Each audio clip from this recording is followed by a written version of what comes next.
Hello, and welcome back to Pro Life Without Borders with Sarah and Mikayla. We have an equipment update. We do have an equipment update. So it's been a little bit since we've had one, but you'll notice that we have microphones. If you're on YouTube. And if you're just listening, you'll probably notice that you can actually hear us. And that we sound the same volume. Yes. So I was speaking at what is colloquially known as the best church ever. Rose Point Reformed Presbyterian Church on 422. First United Brethren Church, go Fubbers, in Newcastle. Hold on. Nobody says that. I'm trying to get it to catch on, though. I wonder why no one's catching on. So when Mark, our pastor, Mark Stevenson, who I'm probably a thorn, like I think when Paul prayed about the thorn in his side, it was a pro-life worker. Probably. Yeah. Like we always think it's like a stomach illness or whatever, but I'm definitely the thorn in my pastor's side. I'm pretty sure. In fact, it was not as passive aggressive as it sounds. But my pastor did recently preach a sermon about widows and how like the term widow is actually just single women. Like Right. it's not just like you had a husband who died, but like it's just any unmarried woman. And so he was talking specifically about younger widows and how like older widows, the church could care for them and financially support them. But younger widows, the Bible says like you need to go get married, work, like do something with yourself. Don't be a gossip. And so my pastor was like, yeah, like it's basically saying young women need to just not be a problem for their church. And I was like, well, I'm kind of the only unmarried person here. So thanks, Pastor Brad. Yeah. So I don't know if he thinks I'm problematic or not, but it was a reminder that I need to not be a problem. I'm married and I'm problematic. So it's not really a solution. I was like, I'm trying my very best not to be a problem. No, but we love our pastors. Oh, they're so fantastic. They're fantastic. I do see the fear in his eyes when he sees me coming. Whenever Mark asks me how work is going, he like has to steel himself. Mine like, he has stopped asking altogether. He has to like take a deep breath and he's like, I'm going to ask a question that could really scar me permanently. Mine has stopped asking. He's just like, oh, it's like, why don't you go ask Mark? I hope you have a good week. I'm like, thanks. So we refer to ourselves as First UB, right? Which is Fubbers. Go Fubbers. No, First UB. And so when Mark first came to the church, he kept calling us like First Church, and like because who mentions their denomination's initials every time they say their name, and everyone would just look at him really weird, like, what's First Church? But yeah, we are First United Brethren of Newcastle. Anyway, I was there and I mentioned the podcast and that we were struggling with audio. And one of the guys that does our audio at church was like, I'm going to take care of this for you. And boy, did he. He got us a little baby mixer and he set all of the settings for us and he got us these mics. And shout out to Fred for making us sound good. Yeah, and it does. It sounds great. And I took a picture per his recommendation of the settings on the mixer because there are a lot of flashing buttons and sliders. And it looks like, what are they called? Like people who have like neurodivergency and like you'll see them with like their little fidget, like the little fidget, no, like the little fidget toys. Oh, you know, like it looks things, like something from Star Trek. That like too, but I was thinking it definitely does. But I was thinking of like fidget because like I love to, you know, slide the things, like slide the things, push the buttons, twist the knobs, like all of the fine motor skills that they put on like baby toys. That's what it. Don't push the knobs. Yes, Fred made it very clear that I'm not to press the buttons. So I'm not. We're not going to do that. But anyway, we're excited. We're excited. Hopefully it sounds great and everything is working properly. And today we are going to talk about how to start a pregnancy center. Okay, so believe it or not, this is actually a question that I get relatively often. Yeah. And one thing that tends to annoy nonprofit professionals that does not annoy me is people that are like, hey, can you come out and like meet with me for an hour and I can pick your brain? I guess if it happens like all the time and it was impacting my ability to do my job, I would be annoyed. But I love coffee and I love talking. So I don't get annoyed at those requests. Yeah. People pick my brain all the time and I'm always very upfront. And I'm like, I don't know that my brain's the one you should be picking, but like people are asking me for my opinion. 100% is I'll give it. I'll give my opinion on all kinds of things. Yeah. So one of the things that people will ask me about is starting a nonprofit or specifically starting a pregnancy center. And so today we're going to talk about starting a pregnancy center. So one of the things, and neither of us is an expert on this. So I run a pregnancy center and I have been in pregnancy help since 2008. and I've been the executive director since 2014. However, both of these organizations pre-existed me Right. by like a fair amount. So one was founded in 1987 and one was founded in like sometime in the mid 80s. And so obviously I was not alive or functioning as an adult at that time because I was a newborn. Okay. Yeah. Yeah, That but wasn't I've even been a doing thought. yeah, I've been doing this for a while. So I do have something to offer. So the first thing I usually tell people when they want to start a nonprofit is why. So I want to know why. Right. Like sometimes people want to start a nonprofit because they want to help others, and that's great. Sometimes it's because they have lost a child, usually, or a mother or someone close to them, and they want to memorialize that person. Mm-hmm. And they want to do that by founding a nonprofit in their name, which can also be very beautiful. Mm-hmm. Sometimes people want to do something with their family. They want to do like a family project. And so I try to dig into like the why so I can advise them in the best possible way. Right. And so sometimes my advice to people who want to start a nonprofit is don't. I was going to say, like, so if we're talking about reasons to start a nonprofit, those are all really good reasons to consider it. But I also think that there are some reasons that we should talk about why you should not start a pregnancy center. And I would say the big one is not to start a pregnancy center because you are dissatisfied with the way that your local pregnancy center is run. Right. That is not a reason to start a pregnancy center. Yes. And that's usually, okay, so when someone says, I want to start something, and I say my reply is don't, it's because there's usually something already going on. Right. And you don't need to step on people's toes and reinvent the wheel, or like now you're battling for resources when it would make more sense to just join together. Mm-hmm. And I understand that there are differences in organizations, and obviously our pregnancy center is run different than maybe some other pregnancy center, but that's not why our pregnancy center was started. Right. So if you're thinking like, yes, there is a pregnancy center in my town, but I want to start my own, I would do things differently. I would really encourage you to just pray about that and pray about how God could bring you into the current ministry that's already going. Because it is much less expensive. It's a much better use of resources to add a new office versus adding and starting a new nonprofit. Right. So like, I mean, our area is pretty well covered, but let's say you live in a town and the next pregnancy center is 30 minutes away and you want to start a center in your town. Like my recommendation is always reach out to the center that's 30 minutes away and ask them if they've felt a calling to start something in your town. Mm-hmm. And if God is calling you to start something in your town, there's a very, very good chance that he's also calling others. Right. And so then those efforts can come together in a really beautiful way. Which is another reason why you might not need to start your own organization is a control thing, right? And it goes along with like, well, I'm not satisfied with the way this organization does things. And so I feel like sometimes when I talk with people who are interested in starting nonprofits, a lot of it is my ideas, my goal, my vision, me, my preferences. Right. And it's kind of like, you cannot be the nonprofit overlord. Like that's not how nonprofits work. Right. And like I've had people say to me, like, you are Promise of Life Network. And I always correct it because I'm not. I am Sarah Bowen. I'm a wife. I'm a mother. I'm not even in this order. I'm a child of God, first of all. I'm a member of my community and I love my job, but my job does not define me. Mm-hmm. And I can't allow it to define me. Mm-hmm. And I can't allow me to define my job either. Like we have a board of directors, there's oversight, there's accountability. I don't just do whatever the heck I want. Right. And I feel like a lot of people have this misconception that like, well, Sarah just makes all of the decisions. And you make a lot of decisions mm-hmm. for us, but you're not just like unchecked.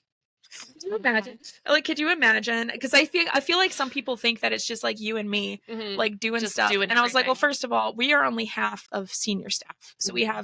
we have 4 senior staff members that kind of work together. But also, there's an entire board. Yeah, and a board that definitely does not let. If we were unchecked, like it. Like I would come into my office and Matt Foose would be sitting here, and I would just lay down and cry. I would be like, I'm so sorry. Please don't get mad at me. But I feel like that's just the natural order of things, is that most of the time people gone unchecked is not a good idea. And so if you're interested in starting a nonprofit just so you have control over it, that would be a red flag. Right. And it's not healthy for you, and it's not healthy for whatever nonprofit you're trying to start. Right. There are individuals who've started nonprofits in memory of a child or a Mhm. parent, and sometimes that works really well. I'm actually thinking of my friend Kiara. She started a nonprofit in honor of her son who passed at birth, like shortly after birth, and they buy headstones for children who pass. Yeah. Because that's a huge expense, and babies don't have life insurance, and parents are already usually paying like medical bills and travel expenses and time off work and whatever. And it's really beautiful. I would say she's done it in a really, really neat way where she's involved lots of community members, and she's done it in a really positive way. Mhm. But I've also seen people who have tried to start something in honor of a family member, and it hasn't gone super well. And it does sometimes come back to that control thing, because it's not about even necessarily helping people or involving people, but it can actually become about like, what do I want? What do I need? What do I see? And because a nonprofit has to be governed by a board of directors, the executive director, the founder, is not the final word. And so I tell people, like, if you want to do something in honor of your family member and you really want 100% control, like, I recommend starting a family fund Mhm. or a family foundation. Right. And then people can donate to it. It doesn't have to just be your family, it can be anyone, but people can donate to it. And then you can direct those funds to ministries that you believe would honor the memory of the person who passed away. Right. And so that's usually my recommendation if someone wants to do something like in memory. And then not always. I mean, some, like I said, this other nonprofit whose name is totally slipping my mind, and I feel really bad about it. I think it's Evans Monumental Gifts. We'll find the information and We'll we'll find it include and it. post it. It's really sweet if you're looking to donate to. It's local to Newcastle, but I'm honestly, she would help anyone. She's phenomenal. And they do really good work. Yeah. So, but let's say that everything checks out. There's not an existing pregnancy center within reasonable distance that you could work with. You're not on a power trip. Everything checks out, and so you're interested in starting a pregnancy center. What What do you do? what do you do? So the first thing I would do if I was me, who I am, Okay, well that's good. yeah, We're at a great starting yeah, point. is gather a group of like-minded people. Yeah. And these people will become quite likely your steering committee and your founding board of directors. Mm-hmm. Now, you don't have a nonprofit yet. You don't have a 501c3. You don't have bylaws. Like, don't stress about that yet. Gather this people that also love life, that also feel a calling to see this ministry happen in your community, and pray together. Mm-hmm. And also gather people who are willing, and this goes back to not being on a power trip, right?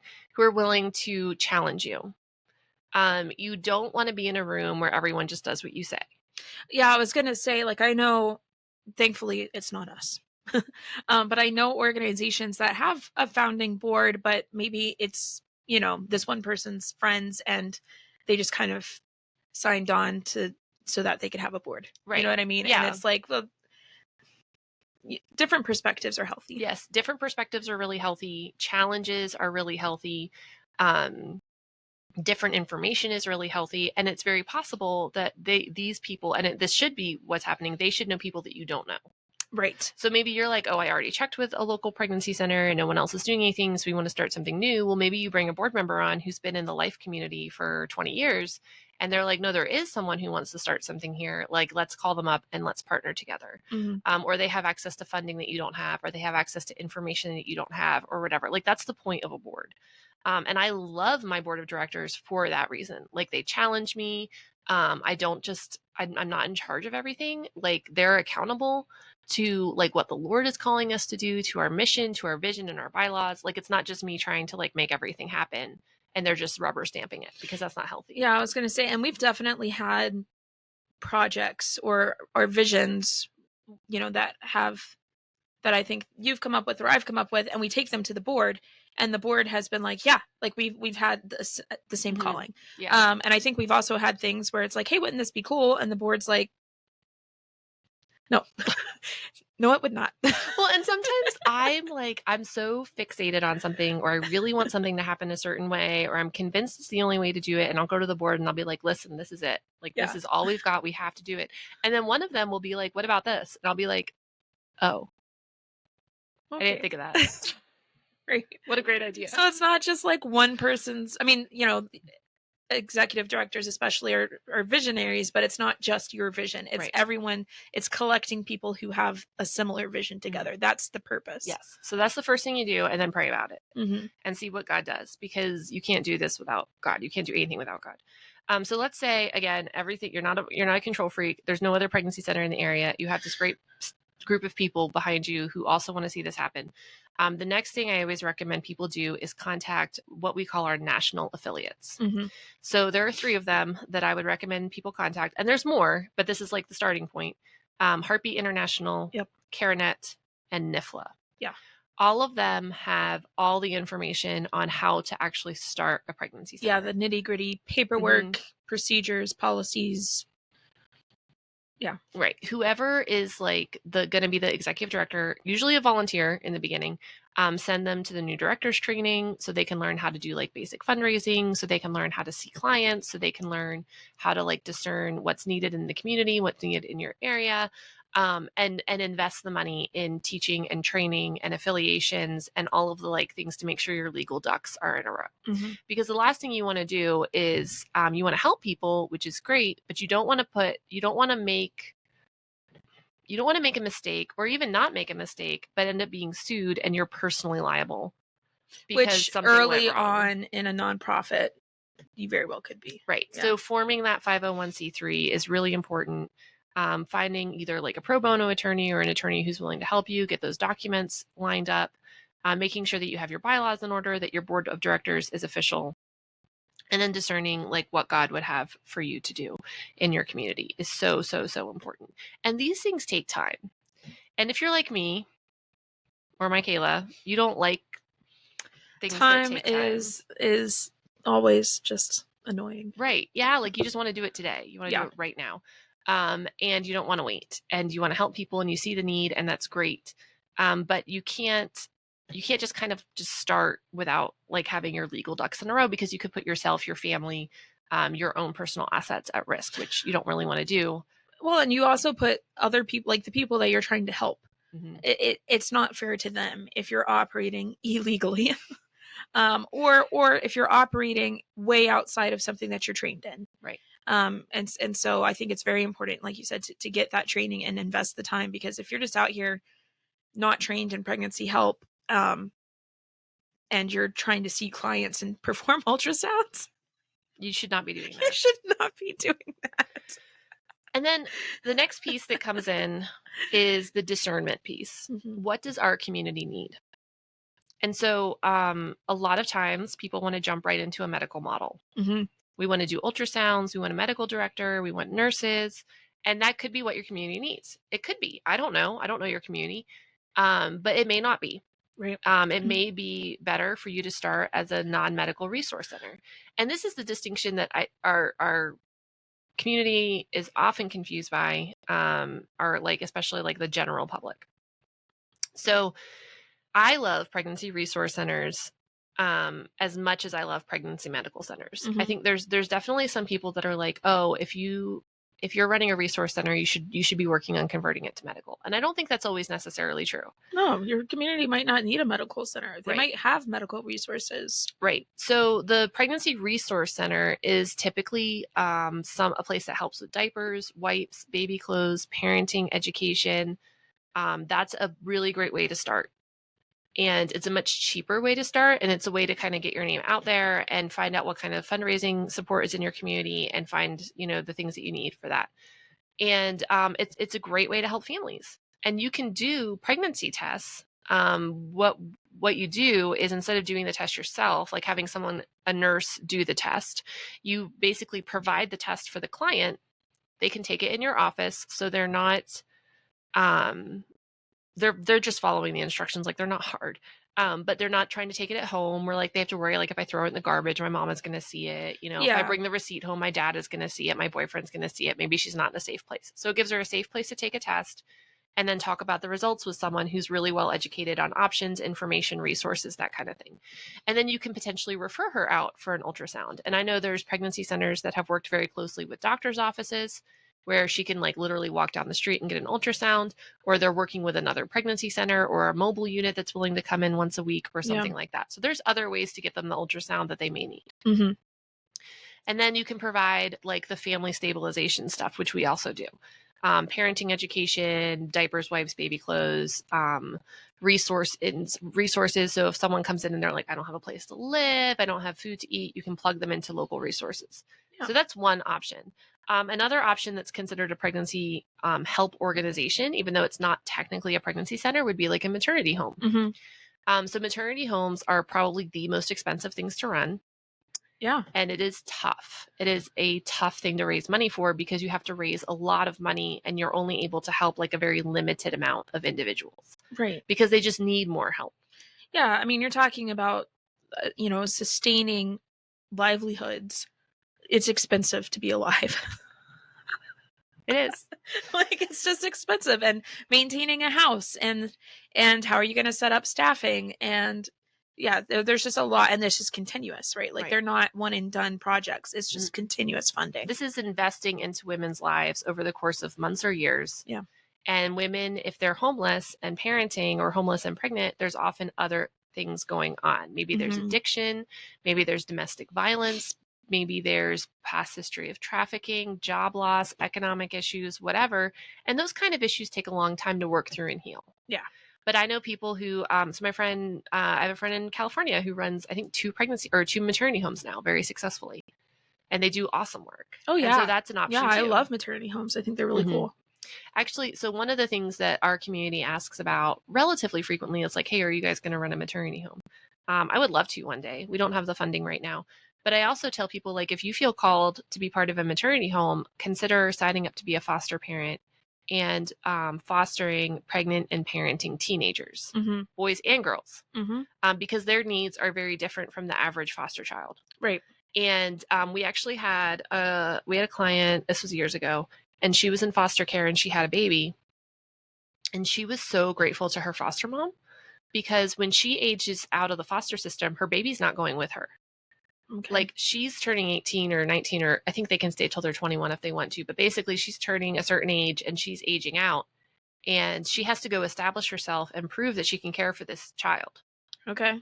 Because both she and her child are wards of the state, not just her. Okay. And so it was so important to her that she's in a foster home where that home is willing to continue with that baby until she's ready. So the baby's not being jostled around. The baby is with people who are familiar. The baby's in their own home, the home they've always lived in. Right. And then with that goal of reunification in mind. And that takes a really special person. Yeah, I was like, that's a lot. Yes. Yeah. Who's willing to care for a teenager who is also caring for a baby. Yeah. And that's a way you could actually, kind of run a maternity home. Yeah, I was like, that's essentially a maternity home for one. Right, for one, or two. Or two, yeah. Yeah. And I think I don't know if anyone's ever taken me up on it, but I've suggested it a bunch of times. Yeah. Okay, so another pregnancy help organization that can be run, and we've worked with them, especially with our at-home abortion, like post-abortive stuff, are post-abortive ministries. So these can be very small. Yeah. And they can this is actually one that I would recommend doing as like a fiscal, like using a church as a fiscal sponsor. So one way you can run a ministry is underneath the umbrella of another ministry. And churches can be really good at this. Depending on, you couldn't run a pregnancy center under a church's umbrella. That would be too complicated. But like a post-abortive ministry can be run really well under a church umbrella. And then you have the authority of the church, the pastor, the other pastoral There's staff. Accountability. You've got different perspectives. And you've got insurance. Maybe you have a facility that you can utilize. You would even have a good volunteer base to start with. Right. A lot of support. Yeah. So this can be a really good way to start a post-abortive ministry. And maybe it's just meeting with women one-on-one. Maybe it's a hotline like the one in Texas that we worked with. It can be as complicated or as simple as the Lord calls you to. Another similar one to that would be like an Embrace Grace. Right. So there's an organization called Embrace Grace and it's designed to be run inside of churches. And it supports girls who are pregnant and planning to parent, and it helps them with like baby items. There's some classes they go through. They get a baby shower at the end. Like, it's a really good program. Yeah. So those are some options too. So let's assume that, again, you've done all your homework. You've contacted Heartbeat CareNet NIFLA. You have your board of directors. You have your bylaws. You founded as a 501c3. You followed all the legal recommendations, and now you have a pregnancy center. Whether it's a like whether it's a maternity home or a pregnancy resource center or a pregnancy medical center. My advice to everyone who's in the very beginning is stay affiliated with those big organizations, follow their recommendations, do the training, connect with other pregnancy centers in your community, even if they're kind of far away from you. If you have a state coalition, connect with them, but do not try to be an island. Yeah. So it's very tempting, and I've been there because when I started in 2008, we were running this sort of just a pregnancy resource center. Mm-hmm. You know, people would come in and do the self-administered tests. We'd help with baby items, and it's busy. Like you have a lot of things to do, and you're trying to do it all in, you know, a relatively short amount of time. Maybe you have some volunteers, but it's kind of all on you. And I'm like, I don't have time to go to Heartbeat International's conference. I don't have time to go to a meeting. I don't have time to talk to another pregnancy center director. Like, I got to run the vacuum, and I gotta like pack up diapers, and I gotta, you know, put the Bathroom clothes gets out. cleaned. Yeah, you know, gotta clean the toilet. Yeah. And so it's really tempting to say, oh, I don't have time for that. I don't have time for training. I don't have time or the money. And it's so important to do that ongoing training and to build the relationships and get to know other pregnancy centers and other like-minded ministries, because otherwise you're going to develop blind spots. You're not going to be doing things as well as you should. You're not going to be complying necessarily with the laws and regulations in your community and your state. And those things are really, really important. Yeah, I was going to say, especially with like the compliance aspect, like one, you can't be a very good ministry as a silo, right? Like you can't just be an island by yourself. You need to connect with others, but also recognizing that when you connect with others, your reputation affects everyone else. And so if you are a pregnancy center who is breaking the law, who's not compliant, who's doing XYZ thing intentionally or not inappropriately, it reflects on all of the other pregnancy centers in the nation. And so you do need to keep that in mind. Like, please don't. Like, it's hard enough as it is. We don't need the added drama of pregnancy centers not doing what they're supposed to. Going rogue. But I think it's tempting because like and I mean, you know, like some of the stuff that we do have to comply with is annoying. Sometimes it's frustrating. Like it's just, you're like, why? But you need to do it. And I think being connected with other people helps with that too. Yeah. There's definitely a sense of camaraderie that I can't imagine being a pregnancy help worker and not having. Yeah. Like I love going to Heartbeat because like you get to hang out with other pregnancy help workers who have similar experiences to you. Not so much with the chat line. We're just kind of out here, but I was like, no one ever can relate to that aspect, but the other aspects, yes. And I just can't fathom trying to start something and not having that. Well, and pregnancy centers share. Yeah. Like we called it, I always call it pilfering for Jesus. Okay. It's not really pilfering because people are giving it to you. Yeah. Like we're all in Facebook groups with each other, and someone will post like, hey, does anyone have a policy on this? Or does anyone have a working handbook that they really like? Or we really need to update our bylaws. Can I see this job description that you have for this position? Or one of the things that's really tough in the beginning of running a center or running any nonprofit is how do we hire staff? Mm-hmm. So you usually have a volunteer director and everyone is volunteer. Yeah. And then you finally get enough money to pay someone. Well, do you pay the director? Yeah. Do you hire someone else? How's that going to work for volunteers? How's that going to work? Like, are volunteers going to feel like slighted if they're volunteering 15 hours a week and then you hire someone to work 15 hours a week? Mm-hmm. And so those are the kinds of questions that are often asked in these groups. And the answers are really solid because a lot of us have walked through that. Yeah. You know, where we've been the only employee or one of two employees and you have to grow. Or you have someone who's volunteered for 20 years and they love what they're doing, but they're not able to grow with the ministry. And how do you handle that in a way that honors them and honors the ministry? Right. And these are the kinds of feedback and advice and suggestions you can get from another director, another pregnancy center staff member that you're not necessarily going to get like off the internet. Yeah. Or whatever. Yeah. Yeah. So those things are super important. The other thing to realize, and this is unfortunately common, is that if you want to run a pregnancy medical center, you have to have medical staff. What?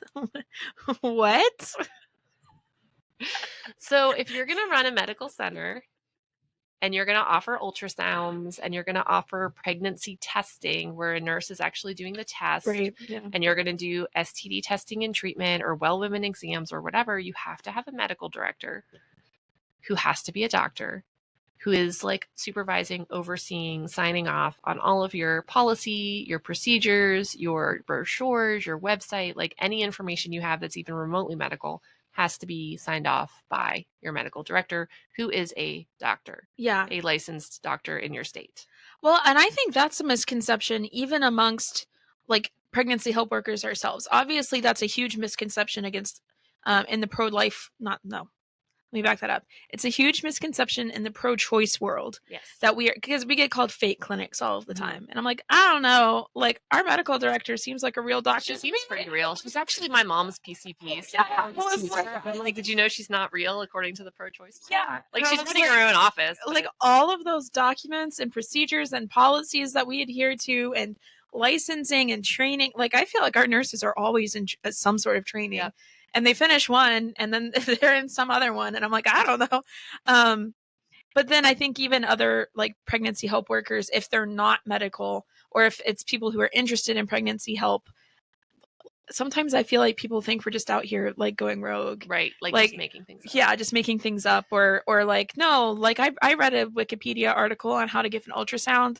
And like I've had a conversation because I have friends who I think legitimately think that it's me like doing STD tests. And I was like, the most I've ever been involved is I think I carried a sample to put in the box like one time. Right. And once you don't need a medical degree. You don't need a medical degree to carry a cup of pee.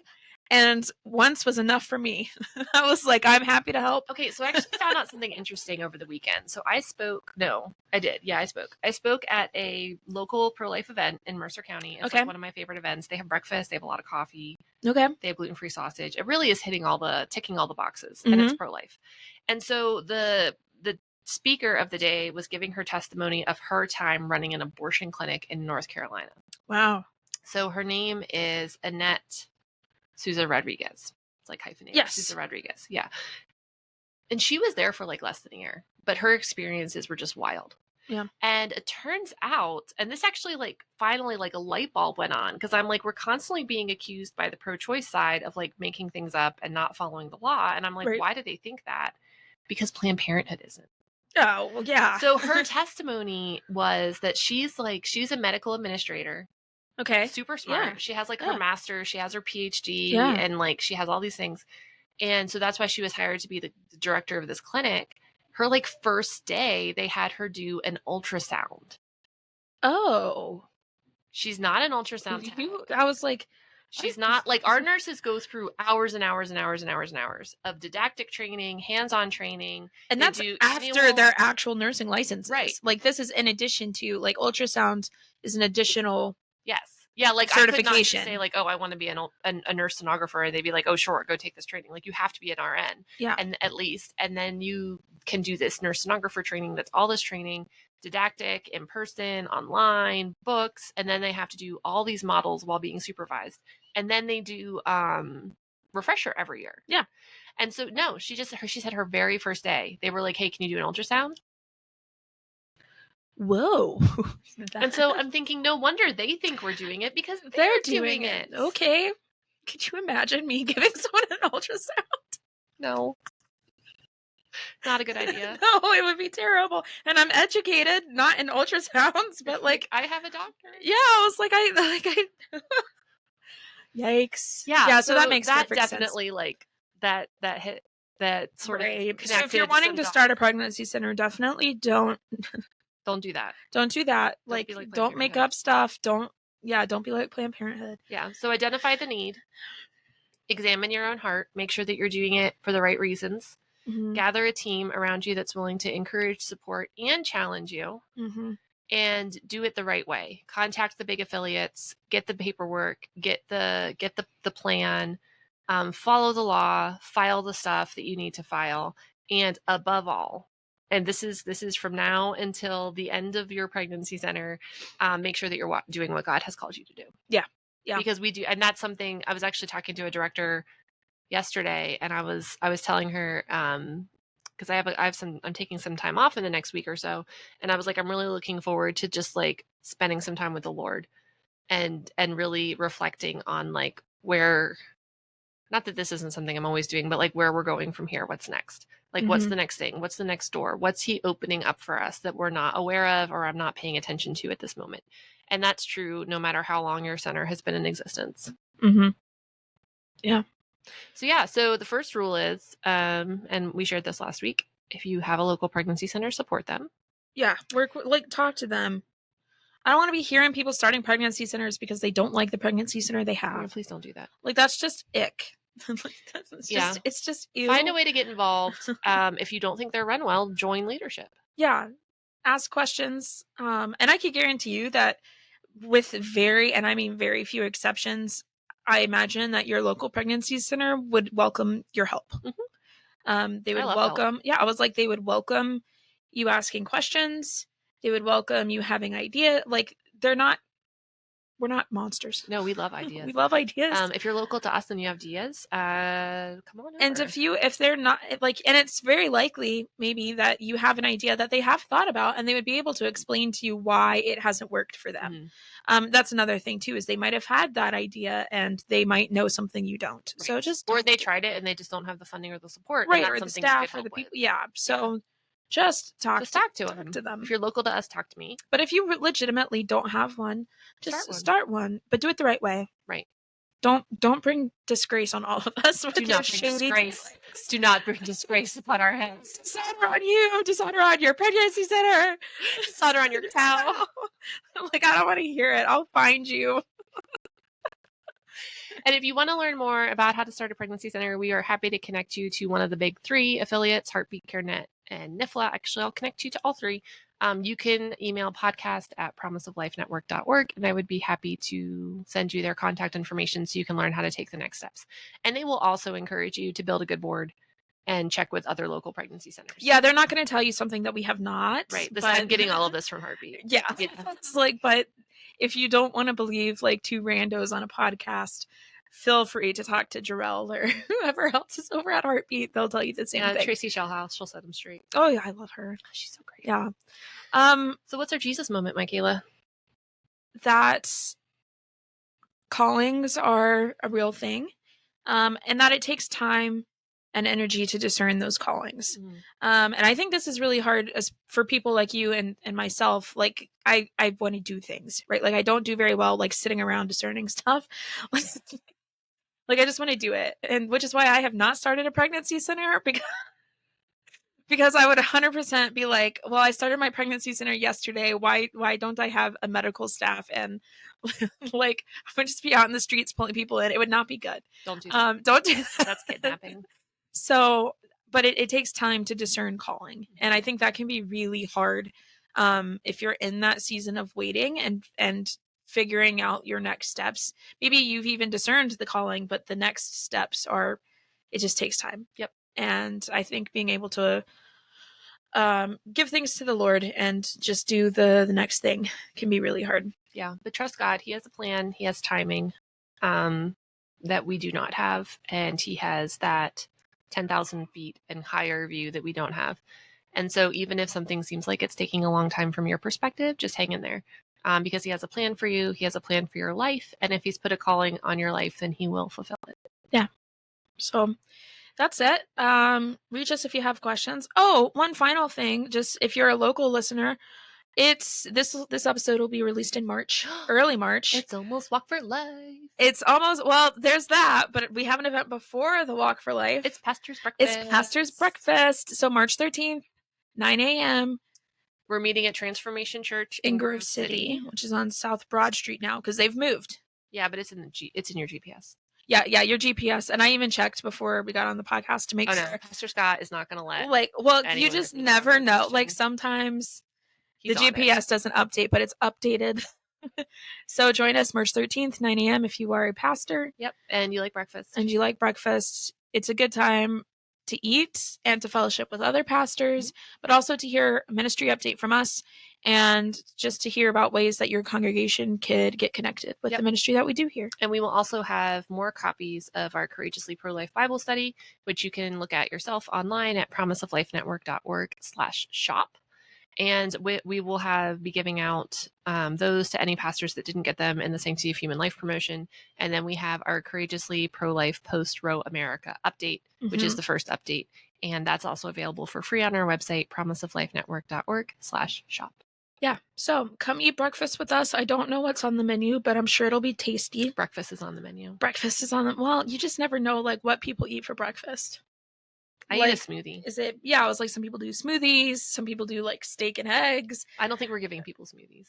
Actually, I don't think we're giving people steak and eggs either. I think it's something in between. Something in between. So the church is actually doing all the cooking for us. Oh. And I am so excited because that's nice. I am technically off and Diane is going to be in Florida. So it would literally be just you in your kitchen making breakfast for all the pastors. I am even more, my eyes watered a little bit at that. I was like, sitting here like, oh no. So yes, Kayleen Hillier and the hospitality team at Transformation is taking care of that for us. And we are incredibly grateful. I would like to personally extend a huge thank you. And part of me was like, oh, should we talk about this publicly on the podcast? Like, what if we get, protested? And I'm like, honestly, Pastor Scott would love it. Like, he would be there for it. Yeah. I mean, I guess some people don't have anything better to do than come heckle a bunch of pastors, but if that's your jam, I know a time and a place. And you know what? We'll feed you breakfast too. Yeah. Like, it's fine. Unless you say rude words. Yeah. Don't swear. No swears at a pastor's breakfast. So if you're a pastor and you like to eat breakfast, come join us. Heckle your pastor about coming to join us. We'll see you next.